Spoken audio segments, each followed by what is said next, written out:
We have this from Mediaite first. White House denies Trump ruled out using a tactical nuke on Iran. Fox's Heinrich reports. Okay, well, deny that they ruled it out doesn't mean he wants to do it, right? Well, we have this from The Guardian. Trump caution on Iran strike linked to doubts over bunker buster bomb, officials say. There's been numerous reports that the bunker busters don't even have the capability to penetrate Fordo. And the argument is Iran intentionally built a nuclear facility where they knew even U.S. bunker busters would have a difficult time penetrating. And then we have the ongoing live feed from the Daily Mail.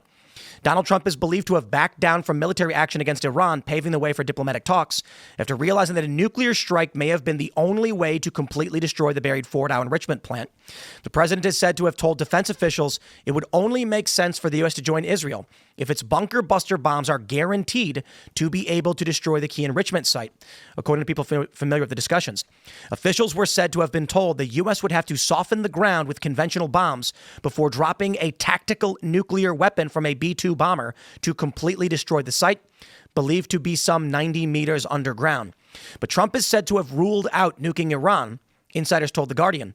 The possibility was said not to have been raised by Defense Secretary Pete Hegseth or Chairman of the Joint Chiefs of Staff, General Dan Kane, during recent meetings in the Situation Room. Fox News then reported the White House has refuted the entire Guardian report, indicating the use of a nuclear weapon had not yet been ruled out. The future of the region hangs in the balance as diplomats scramble to find another solution. There's been an ongoing conversation about whether or not the bunker busters will even work. Jack Posobiec went into great detail on the I believe it's called the BDA, the Battle Damage Assessment, and that the bunker busters are lower yield bombs, but designed to penetrate. So they'll break through the concrete before detonating, in which case, I believe it's 90 meters, about 300 feet. You would need multiple concurrent strikes of bunker busters to hit it. Well, and they'd have to hit in the same exact spot. In the crater, right? In the yep. A bunker buster only penetrates to 200 feet before it can explode. So at least two. Right, you need at least two.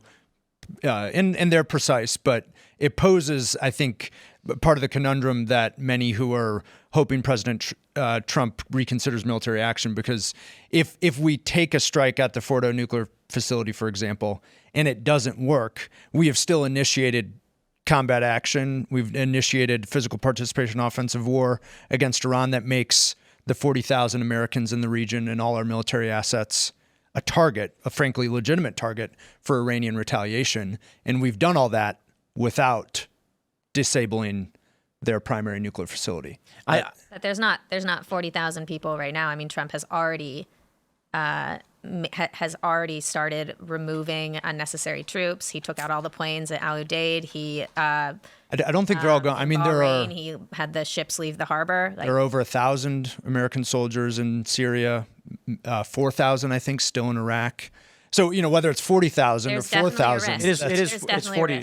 Yeah, 40, 50,000. There's 40,000 on any given day in the region. But what I'm saying is that Trump has already removed, we don't know how many, but he's already started evacuating some of those troops. And to be fair, that does include Saudi Arabia, Jordan, Egypt, Bahrain, Qatar, all within range of Iranian. Yeah, but you think Iran's going to start bombing Qatar? No, but this is my point. We don't know what happens in the event of an escalation. I deployed to Iraq twice, and our kind of main station was at a base in northern Iraq, where on a clear day I could see the mountains of northwest Iran. And so, there are thousands of American soldiers within that range. That's well within ballistic missile range. Probably wouldn't even take a ballistic missile. And so my point is, okay, perhaps it's not 40,000 Americans directly at risk of retaliation, but how many is too many? Sure. And that's something to consider. Sure. I would push back on this idea that Iran, just because they are a very large and mountainous country, and, they have a very sophisticated population, highly educated, civilized, that they are anything other than a paper tiger, which we have seen again and again. But then why would the United States need to get involved? They can't even, look, as long as Israel has the skies right now, and they can't even get a plane off the ground, except the three that they've managed to get off the ground to flee the area. You think that America cannot defend itself against an air attack from Iran. I mean, this to me, that's just so ridiculous. Like the air superiority of America is just it's astronomically more than. But do you understand the backwards logic here? You're saying that Iran is a paper tiger, so America need not fear retaliation.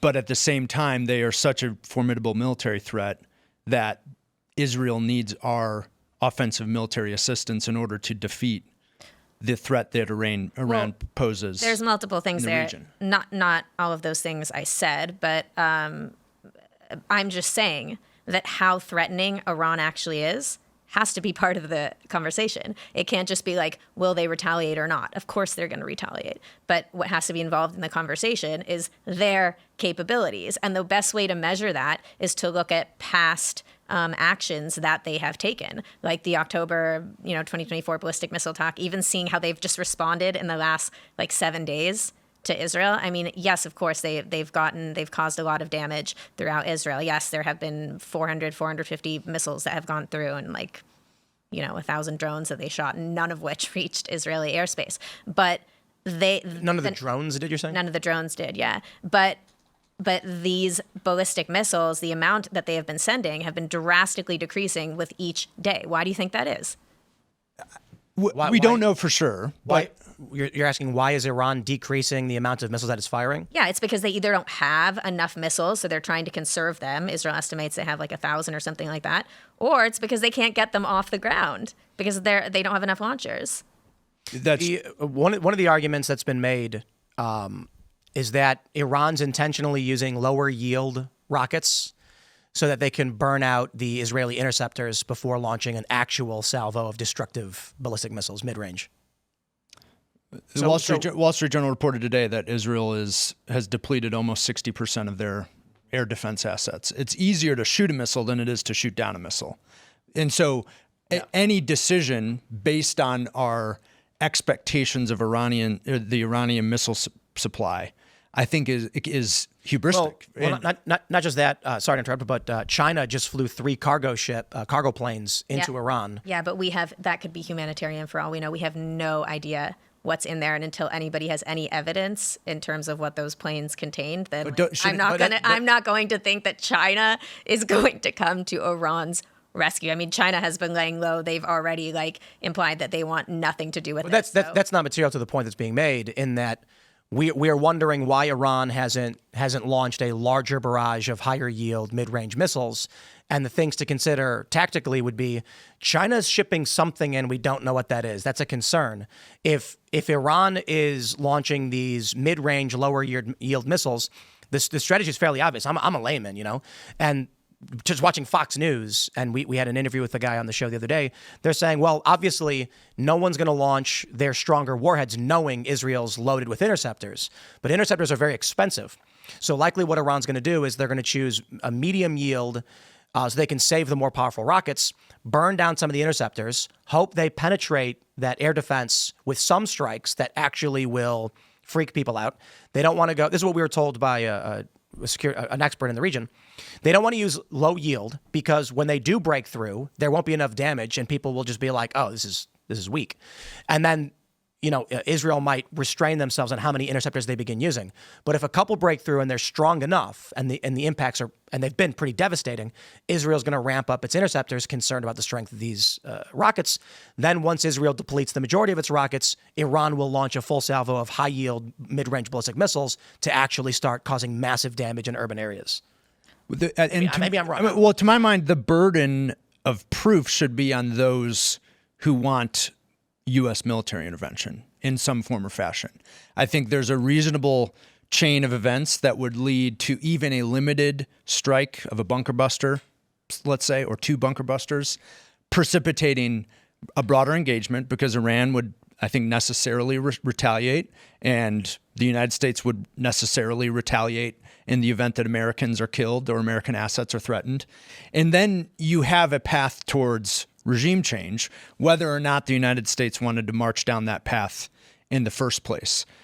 There is, and to my mind, that's why I don't find the helpful distinction between, this chain of, oh, well, we should support Israel because it's their fight, well, let's help them with limited strikes. And now it is. Wait, what? No. Thanks for watching this clip from the Culture War podcast. We're live every Friday, 10 a.m. to noon, so subscribe and come hang out.